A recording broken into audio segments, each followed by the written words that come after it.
La paix soit avec vous. Frères et sœurs en Jésus, nous commençons aujourd'hui le temps du carême. C'est un temps qui nous est proposé par l'Église. 40 jours pour imiter Jésus dans ces 40 jours au désert, pour imiter encore en arrière le peuple juif qui traverse le désert pendant 40 ans.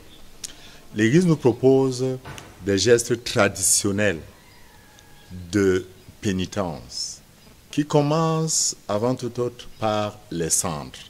Les cendres sont un signe et non aucun pouvoir miraculeux, mais plutôt un signe de l'homme qui se dépouille, qui s'abaisse, qui entre à la suite du Christ dans un processus de mort afin de revivre. C'est le mercredi des cendres. Ce jour nous est proposé pour être un jour d'abstinence. Les évêques nous proposent de nous abstenir de ce qui nous empêche d'être proches de Dieu. Traditionnellement, c'était s'abstenir de la viande, qu'on ne voit plus. Mais l'Église au Cameroun enseigne depuis qu'il faut s'abstenir de l'alcool, bière, vin rouge, whisky, bic bleu, bière rouge.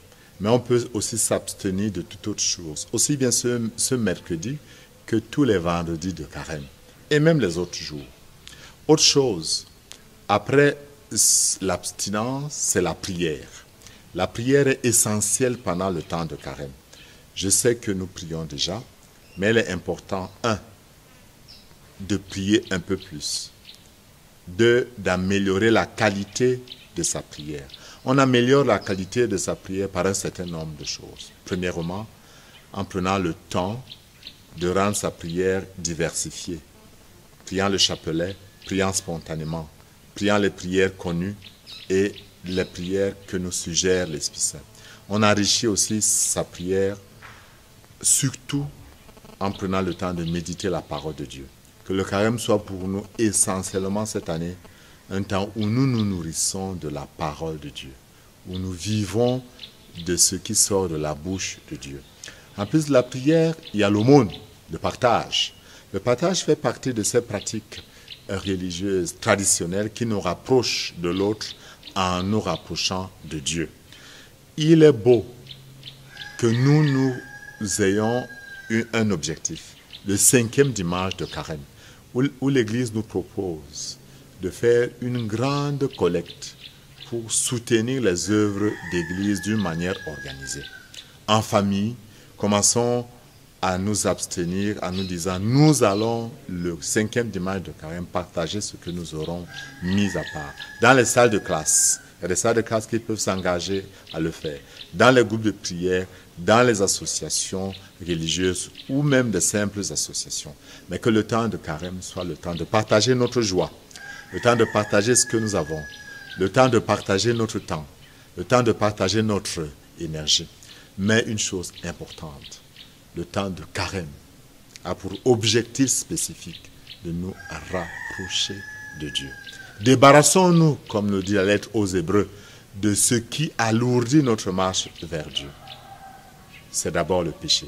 Et mettons nos pas sur les pas du Christ. L'imitation du Christ nous donnera d'être élevés le jour où l'Église chantera de nouveau « Alléluia ». Christ est vraiment ressuscité.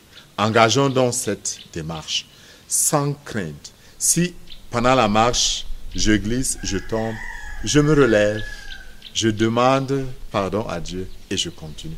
Une chose aussi essentielle, c'est l'assiduité à la pratique sacramentelle.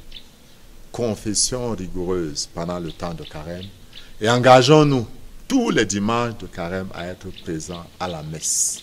Tous les dimanches de carême. Le vendredi saint, si on est au chemin de croix, c'est encore merveilleux. Mais on peut même le faire à la maison.